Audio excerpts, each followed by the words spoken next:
주님께서 주신 말씀은 출애굽기 18장 13절에서 27절까지 말씀입니다.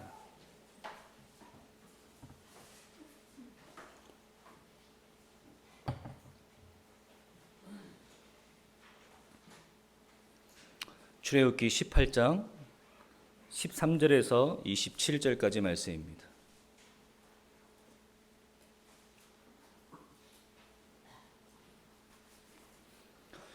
교독하도록 하겠습니다.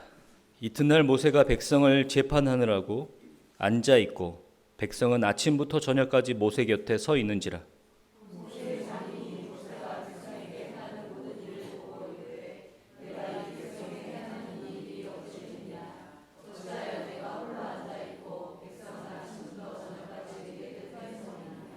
모세가 그의 장인에게 대답하되 백성이 하나님께 물으려고 내게로 오미라.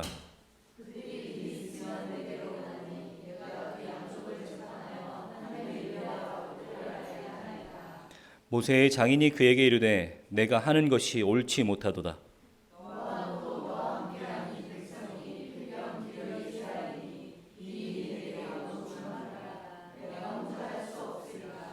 이제 내 말을 들으라. 내가 내게 방침을 가르치리니 하나님이 너와 함께 계실지로다.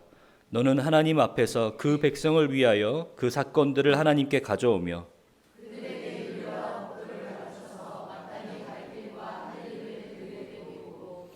너는 또 온 백성 가운데서 능력 있는 사람들 곧 하나님을 두려워하며 진실하며 불의한 이익을 미워하는 자를 살펴서 백성 위에 세워 천부장과 백부장과 50부장과 10부장을 삼아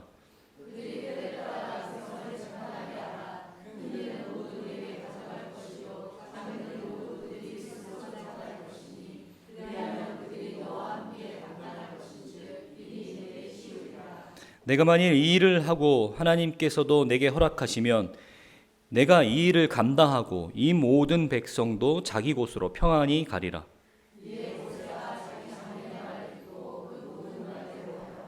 모세가 이스라엘 무리 중에서 능력 있는 사람들을 택하여 그들을 백성의 우두머리 곧 천부장과 백부장과 50부장과 10부장을 삼으매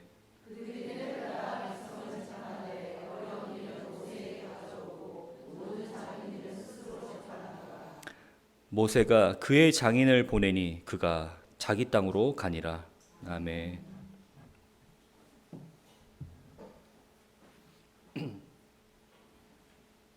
오늘 본문 말씀은 모세의 장인 이드로가 그의 처자식을 데리고 모세를 방문하는 장면으로 시작이 됩니다. 오늘 본문 말씀을 읽으면서 여러 가지 궁금증이 생기고 혼돈이 생깁니다. 묵상하고 연구하면 연구할수록 제 안에 들은 생각들이 뭐냐면 이 구간은 좀 건너뛸까? 다음 장으로 좀 넘어갈까? 제가 일주일 동안 수도 없이 고민하다가 그래도 분명히 이 본문 말씀을 가지고 하나님께서 우리에게 하실 말씀이 있기 때문에 우리가 이 이야기를 여러분과 함께 나눌 텐데요. 이 이야기가 약간 어색한 게 뭐냐면 이제까지 하나님께서 그들을 출애굽시키시고 여기까지 인도하는 동안에 한 장면 한 장면이 마치 클라이막스처럼 한 편의 드라마처럼 영화처럼 우리 앞에 펼쳐졌는데 오늘 이 에피소드는 클라이막스를 가기 위한 영화의 서론 같은 어떤 극적인 장면을 연출하기 위한 평범한 이야기들이 흘러가고 있는 그런 서론 같은 그런 이야기들이 펼쳐지고 있습니다. 모세가 장인과 그의 가족들과 언제 헤어졌는지는 성경이 분명히 이야기하고 있지는 않습니다. 하지만 분명한 것은 출애굽 전에 그들은 헤어졌었고 오늘 장면에서 재회하고 있다라는 겁니다.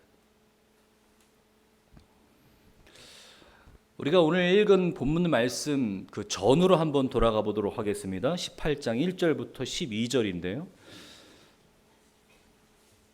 그의 아내와 두 자녀를 데리고 이드로가 모세를 방문합니다.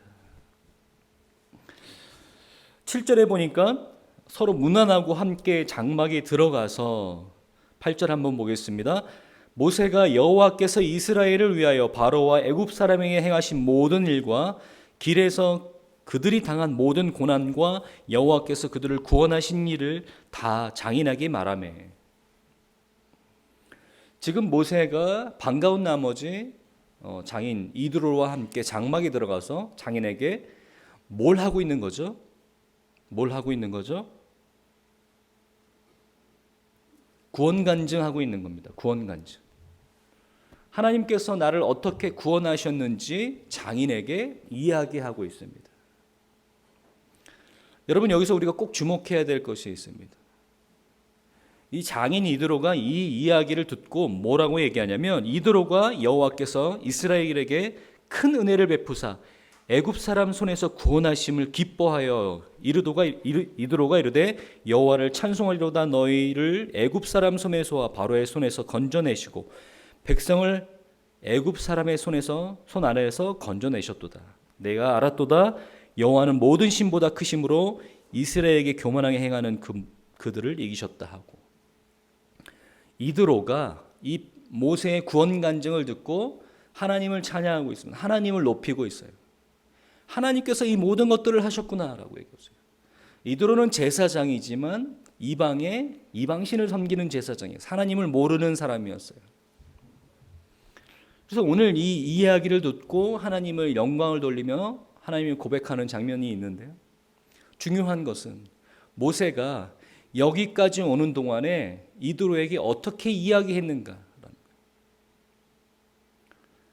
모세는 분명히 이렇게 이야기했을 것입니다. 우리가 이드로의 고백을 보니까요, 하나님께서 나에게 찾아오셔서 나를 이스라엘 백성들을 애굽 사람의 손에서 구원하시겠다 하셨고, 하나님께서 그 모든 이적들과 기적들을 베푸시며 애굽 사람들을 하나님 손에서 무릎 꿇게 하시고 홍해 바다를 건너게 하시고 목마를 때 물을 마시게 하시고 낮에는 구름 기둥과 밤에는 불 기둥을 통해서 우리가 여기까지 하나님의 인도하심으로 올 수 있게 되었다. 이 이야기를 들은 이드로가요, 당연히 어떻게 고백할 수밖에 없습니까? 하나님을 찬양할 수밖에 없구나. 하나님께 영광 올려드릴 수밖에 없구나. 하나님 참 위대하신 분이구나. 이 모세의 구원 간증을 통해서 그 간증을 들은 이드로는 이렇게 고백할 수밖에 없습니다. 여러분, 우리가 보통 예전에 이런 사람들이 있었어요. 구원 간증하라 그러면 내가 하나님 앞에서 어떤 것을 행했는지, 내가 하나님 앞에서 얼마나 의로웠는지를 쭉 얘기하다가 마지막에 그래서 하나님께서 나를 구원시켜 주셨어요. 이렇게 얘기하시는 분이 있어요. 내가 하나님 앞에 어떻게 부르짖었으며 내가 하나님 앞에서 어떻게 졸랐더니 내가 교회 다닐 때, 내가 집사였을 때, 내가 예전에, 이렇게 얘기하시는 분들이 있어요. 여러분, 하나님의 구원하심의 손길을 경험한 사람들은요, 우리가 어떻게 고백하냐면, 내가 죄인이었을 때, 내가 아무것도 하고 있지 않았을 때 하나님께서 나를 부르셨고, 하나님께서 나를 여기까지 인도하셨고, 그 많은 홍해와 광야를 걷게 하셨어요. 우리가 이렇게 고백할 수밖에 없어요. 여러분, 구원받으신 하나님의 백성이신 하나님의 자녀이신 여러분들이 지금까지 온 날들을 여러분 회상하시면서 여러분 어떻게 고백하시겠습니까? 내가 하나님 앞에서 어떻게 행하였더니 결론적으로 하나님께서 나를 이렇게 구원하셨어라고 고백하시겠습니까? 아니면 처음부터 끝까지 하나님께서 나를 다 인도하셨어, 이 모든 것들이 다 하나님께서 하신 것들이야, 그저 내가 할 수 있는 것은 하나님께 영광을 올려드리고 하나님 찬양할 수 있는 것뿐이야. 여러분, 우리의 구원 간증이 이래야 될 줄 믿습니다. 여러분, 우리가 이렇게 고백할 수 있는 것은요, 그리고 이렇게 하나님의 구원을 고백하시는 사람들은요, 절대로 하나님 앞에서 교만할 수 없습니다. 절대로 교만할 수 없어요. 보통 우리가 구원받은 하나님의 자녀라고 고백하면서도 여전히 자기 중심성, 교만함에서 벗어나지 못하는 사람들은요, 보통 그들의 구원 간증이 어떻냐면 내가 이렇게 했기 때문에 하나님께서 나를 구원하셨어라는 거예요. 하나님께서 나를 구원하시는 과정 속에서 내 역할이 굉장히 핵심적이었어. 내가 홍해 앞에서 섰는데, 물론 하나님께서 바다를 가르시긴 하셨지만 왜 나는 바다를 갈 수는 없잖아. 근데 내가 그 지팡이를 가지고 아주 절묘한 타이밍에 내가 딱 보니까 거기를 치면 바다가 갈라질 것 같더라고. 그래서 내가 있잖아, 그 사람들 앞에서 딱 그 중요한 그 절묘한 각도로 지팡이를 잡고 딱 내가 볼 때, 내가 이 영적인 눈으로 딱 거기를 보니까 거기를 딱 쳤더니 홍해 바다가 기가 막히게 갈라지더라.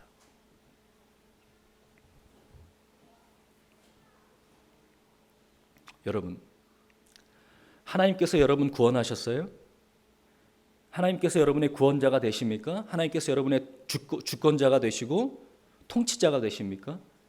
하나님 우리를 통치하시고 하나님의 뜻대로 우리를 구원하신 그 하나님의 통치, 하나님의 주권을 경험하신 모든 사람들은 우리의 인생 앞에서 하나님께서 우리를 인도하신 이곳에서 절대로 우리의 노력과 우리의 능력과 우리의 계획과 이런 것들을 고백할 수 없어요.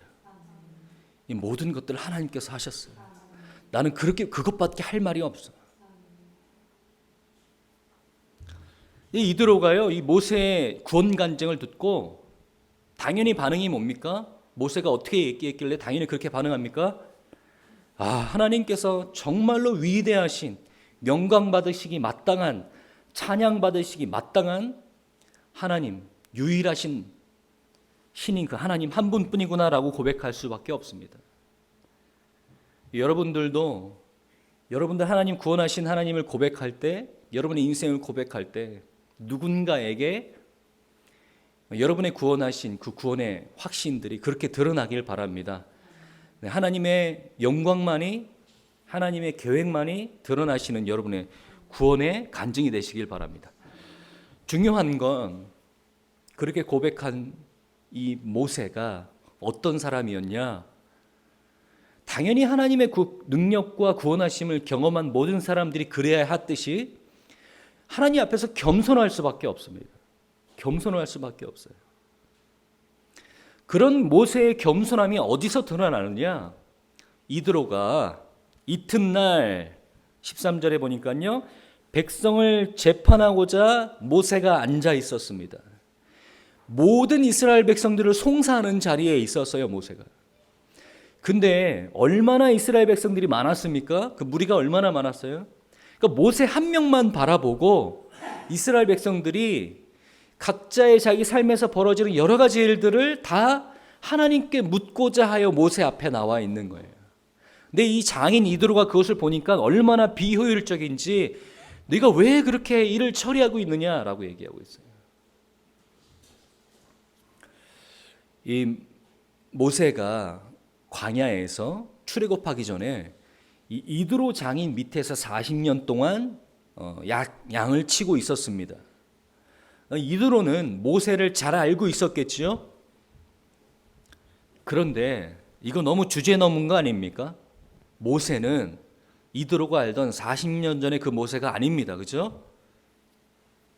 얼마나 많은 하나님의 능력을 경험했습니까? 뿐만 아니라 200만 가까이 되는 이스라엘 백성들의 영적인 지도자, 누구도 모세의 자리를 대체할 수 없는데 감히 이 이드로가요, 모세에게 당신 지금 일을 잘못 처리하고 있다. 왜 그렇게 처리하느냐? 이 많은 사람들이 당신 한 명만을 바라보며 하루 종일 당신 앞에 이렇게 긴 줄을 서서 기다려야 되느냐? 행정적인 부분들을 꼬집어서 얘기하고 있습니다. 모세가 이렇게 얘기했을 것 같아요. 저 같으면, 장인어른, 저 옛날의 모세가 아니에요. 제가 지금 당신 밑에서 양이나 치던 그런 모세가 아니라고요. 그리고 지금 그 교회 다니신 지 얼마나 됐다고 지금 저한테 오셔서, 제가 아무리 나이는 어리지만 지금 저한테 뭐 하는 겁니까? 근데요, 모세는요, 겸손하게 이드로의 충고를 받아들입니다. 저는 이 장면을 보면서 어떤 생각이 드냐면, 왜 하나님께서는 이러한 이야기들을 출애굽 사건 속에서 특히 그 굵직굵직하고 그 극적인 그 사건들 속에서 마치 평범하게 보이는 이 사건들이 우리에게 지금 보여지고 있는 것인가? 모세가 그런 일들을 겪고 있는 것인가? 하나님께서 말도 못하는 그런 초월적인 역사를 통해서 이스라엘 백성들을 이끌고 계신데 이 장면이 좀 어색합니다. 제가 어색하다라고 얘기하는 이유는 이런 거예요. 하나님께서 왜 그냥 광야에서 가축을 치던 이드로가 보기에도 좀 미련해 보이는 그 행정 시스템, 왜 그러한 어떤 통찰력과 분별력 이런 것들은 왜 주시지 않았을까? 왜 이드로를 통해서 그 부분을 완성하시고, 그러니까 그런 앞으로의 이스라엘 백성들의 그 시스템들을 얘기하는 거죠. 또 굳이 하나님께서 왜 그런 지혜는 모세에게 주시지 않았을까? 그러면서 한 가지 더 추가되는 저의 질문이 뭐냐면 아론의 역할이에요. 아론의 역할. 모세가 하나님께서 부르셨을 때 내가 입이 둔합니다라고 고백합니다. 그러니까 하나님께서 뭐라고 하냐면 아론을 붙이셔서 아론을 통해서 하나님의 말씀을 대언하기 역할을 맡기세요. 그러니까 이런 거죠. 하나님께서 모세에게 말씀하시고 모세는 아론에게 말하고 아론은 백성에게 얘기합니다. 왜 그렇게 하십니까?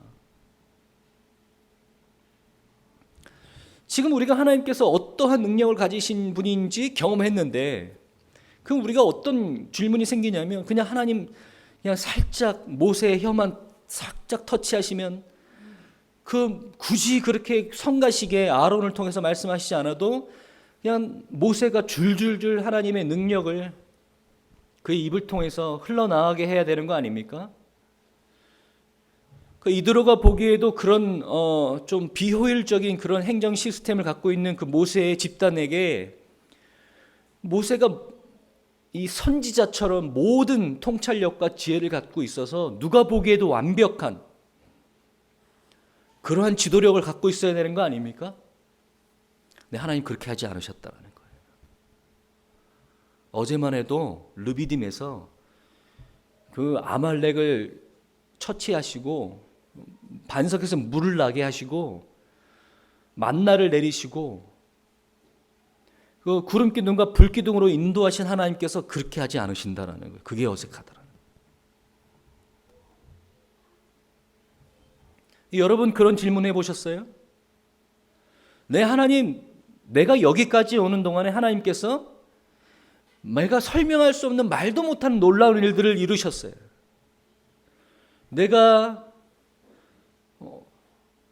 하나님과 상관없는 아주 초라한 곳에서 살고 있었을 때, 내 삶의 자리가 그리웠을 때 하나님께서 우연치 않게 나를 부르시고 나를 하나님의 말씀을 듣게 하시고 하나님의 말씀을 듣고 깨닫고 하나님을 나의 구세주라고 고백하시는 이 모든 과정 속에서 내가 혼자 넘을 수 없는 모든 강들을 하나님께서 하나님의 능력으로 걷게 하셨어요. 건너게 하셨어요. 내가 여기까지 오는 동안에 하나님의 영광과 하나님께서 하셨다라는 것을 고백할 수밖에 없다라고 여기게 하셨는데 우리의 삶은 어떠냐면 하나님께서 우리의 뜻과 다르게 그렇게 많은 우리의 삶의 영역에서 하나님의 초월적인 능력으로 일하시지 않는다라는 거예요.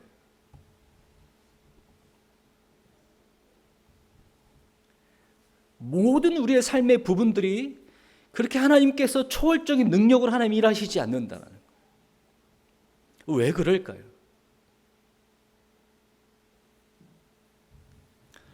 여러분 그런 질문 해보셨어요? 여러분 우리 교회에 보면요, 한국 땅에 참 교회가 많은데 교회에 보면 이 십자가 탑이 경쟁하듯이 높게 늘 서 있죠.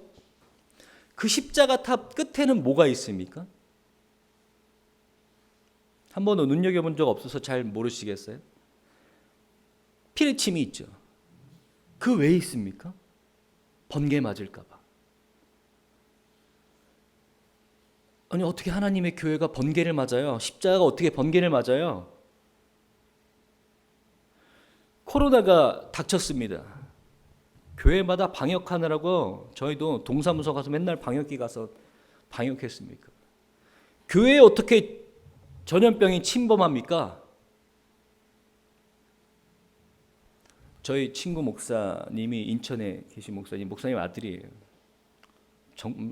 깜짝 놀랐어요. 옛날 자기가 교회에서 어떤 일을 벌였는지 얘기하는데, 교회에서 놀다가, 교회가 사택의 교회에 있었어요. 건물을 가지고 있는데 그 초를 이렇게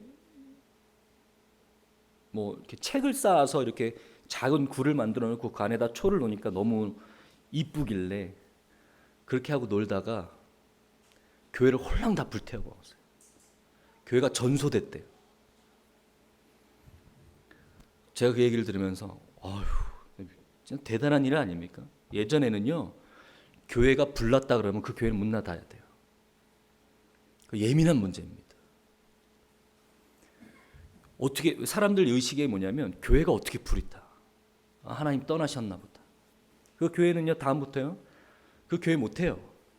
제가 대학생 때 미자리 선교단을 갑니다. 그러니까 자립하지 못한 교회에 가서 지원하는 거예요. 가서 일손을 돕는 겁니다.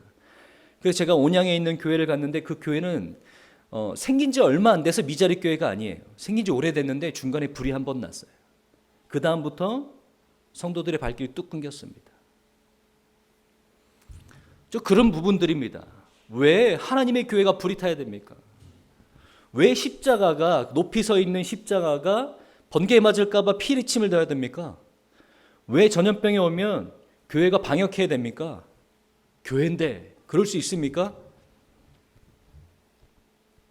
여러분, 우리가 구원받은 하나님의 백성이 되었다라는 것은요, 우리의 인식이 바뀌는 경우들이 있는데, 우리 인식이 바뀌게 되는데 어떤 거냐면, 하나님의 주권과 하나님의 통치와 하나님의 다스림이 우리의 삶의 모든 영역에서 하나님께서 우리를 인도해 가신다라는 것. 그러니까 우리가 사는 모든 과정이 하나님께서 우리를 다스리시는, 하나님께서 우리를 통치하시는 모든 과정이라는 거예요. 다시 한번 말씀드리자면, 하나님의 계시, 하나님께서 하나님의 백성들에게 하나님을 자신을 드러내는 하나님의 계시가 성경에만 있는 것이 아니라 모든 일반적인 자연과 모든 자연의 섭리 안에서 하나님의 계시가 우리에게 이루어지고 있다라는 것입니다. 그러니까 여러분, 하나님께서 하나님 자신을 드러내시면서 말씀하시는데 성경책 안에서만 일어나는 것이 아니라 하나님께서는 모든 방법을 사용하셔서 하나님 자신을 드러내시며 우리에게 말씀하십니다. 그래서 우리가 겪는 모든 일들이 하나님께서 우리를 자신을 드러내시며 말씀하시는 과정들입니다. 그렇기 때문에 우리는 이 모든 과정들 속에서 그것이 하나님께서 초월적인 능력으로 하나님께서 일하시고 드러내시지 않는다 할지라도 여전히 변함없이 하나님께서 일하시는 과정이요, 하나님께서 말씀하시는 부분이라는 것을 아는 사람들, 그것을 깨닫는 사람들입니다. 하나님께서 하나님의 형상대로 인간을 창조하셨어요. 하나님의 형상대로 인간을 창조하신 모든 인간들은 하나님과 교통하고 교제하며 하나님과 마음을 나눌 수 있는 사람들이었어요. 근데 우리 인간의 죄로 인해서 하나님의 형상이 훼손되고 하나님께서 그 인간들을 향해서 십자가의 구원을 놓으시며 하나님께서 하나님의 창조의 목적, 원래 그 상태로 돌려놓으시는 것이 하나님께서 인간을 구원하시는 목적이 되셨어요. 그래서 하나님의 형상이 회복되는 과정 속에서 하나님께서 그 자신을 드러내시며 말씀하시는 것들이 우리 안에서 하나님의 말씀뿐만 아니라 모든 것에서 드러나게 되어 있습니다. 하나님께서 그렇게 말씀하시는데 모든 자연의 창조 섭리를 통해서 말씀하시니까 이건 모든 것들이 꼭 초월적인 하나님의 능력을 통해서만 말씀하실 필요가 없어요. 꼭 초월적인 하나님의 능력을 통해서만 말씀하셨으면 좋겠고 역사하셨으면 좋겠는 것은 그저 우리의 종교적인 욕심입니다. 본문 말씀을 좀 더 보죠. 이드로가요, 모세에게 그렇게 충고하였는데 모세가 그의 말을 듣습니다. 그의 충고를 받아들이고 천부장과 백부장과 50부장, 10부장들을 세웁니다. 모세는요, 그의 삶이 하나님 앞에서 겸손할 뿐만 아니라 이 모든 과정들이 하나님께서 나를 통해서 말씀하시고 하나님께서 나를 인도하시는 과정이라고 생각하는 사람입니다. 여러분, 소위 우리 하나님의 음성을 듣는다고 하는 사람들은요, 다른 사람 말 듣지 않습니다. 특히 뭡니까? 자기보다 신앙의 연수가 적은 사람들 말은 더더욱 듣지 않습니다. 자기의 위치를 생각하며 자기의 위치보다 낮은 사람들의 이야기는 절대로 듣지 않습니다. 보통 우리 안에서 우리가 서로 교제하고 건면하면서 우리의 교제와 견면을 통해서 하나님께서 말씀하시기도 하시고 또 우리를 위로하시기도 한다고 인정합니다. 하지만 보통 교회의 시스템은 어떠냐면 말하는 사람만 말해요. 듣는 사람들은 듣기만 합니다. 그런데요, 하나님의 인도하심과 하나님의 통치와 하나님께서 모든 것을 통해서 일하신다라는 것을 아는 사람들은요, 그러면 안 됩니다. 누구를 통해서도 하나님 나에게 말씀하실 수 있어요. 내 아이를 통해서도 하나님 나한테 말씀하실 수 있고요. 지금 막 하나님 믿게 된 사람을 통해서도 나에게 말씀하실 수 있어요. 목사인 나에게도 그렇게 하실 수 있어요. 우리는 내가 목사고 내가 집사고 내가 권사고 하지만 다른 사람을 통해서도 하나님께서 나를 말씀하실 수 있고 나를 어떻게 인도하실지 내가 알지 못하기 때문에 항상 겸손한 마음으로 하나님께서 나를 인도하시고 말씀하실 것들을 귀 기울이시는 여러분 되시길 바랍니다. 보통 우리가 어떤 자세를 취하냐면 하나님께서 나한테 말씀하시기 때문에 너는 조용히 해. 내가 기도해서 직접 물어볼 거야. 모세는 그렇지 않았습니다. 하나님의 사람들은요, 하나님께서 나를 구원하시고 하나님께서 모든 것을 다스리신다고 겸손하게 고백하는 모세는요, 그렇지 않았습니다. 장인 이드로의 말도 귀 기울여 들으며 자신의 삶에 변화를 가져오는 사람이었어요. 네. 여러분, 하나님의 음성은 우리 삶 속에서 조금 더 가까이, 조금 더 자주, 조금 더 많은 영역에서 우리 삶에서 하나님의 음성은 들려오고 있습니다. 우리가 모를 뿐이에요. 우리가 신뢰하는 특정한 누구를 통해서만 듣기를 원하고 우리가 듣기를 원하는 그 자리가 있기 때문이지, 사실은 하나님께서는요, 많은 부분에서 많은 사람을 통해서 많은 경우를 통해서 우리를 인도하시고 말씀하고 계십니다. 여러분, 귀를 여시고 마음을 여시고 하나님께서 우리를 인도하시고 말씀하시는 모든 하나님의 계시의 영역들에 겸손하게 여러분의 귀를 기울이시며 여러분을 맡기시길 바랍니다. 하나님의 겸손한 사람들은 오늘 내가 어떤 사람을 만나서 어떤 이야기를 들어도 하나님께서 나에게 어떻게 말씀하시는지 깨닫고 그 마음을 읽는 사람들이라는 것을 기억하시며, 우리가 이제 이 자리까지 어떻게 왔는지 여러분 경험을 통해서 알고 계신다면 절대로 우리가 하나님과 사람 앞에서 교만할 수 없습니다. 아마 다음 이야기는 시내산에서 하나님의 말씀을 받는 장면으로 가게 되는 것 같습니다. 모세는 겸손한 사람이었습니다. 그러나 우리는 이 이야기를 통해서, 모세의 모습을 통해서 다시 한번 우리의 모습을 좀 보기를 원합니다. 정말로 우리가 하나님 우리의 구원자 되시고 하나님 우리의 주권자 되시고 그렇게 고백하고 있는지, 하나님께서 모든 것들을 다 이루셨고 나는 아무것도 아니다라고 고백하는 사람들은 하나님의 모든 통치와 다스림 속에서 여전히 나에게 모든 과정을 통해서, 경우를 통해서 말씀하고 계신 하나님, 나를 인도하고 계신 하나님, 그 작은 자의 목소리도 결코 그냥 흘려듣는 것이 아니라 여기서 또 하나님께서 나에게 어떻게 말씀하실지 몰라라고 기다리는 사람들이라는 것을 기억하시며,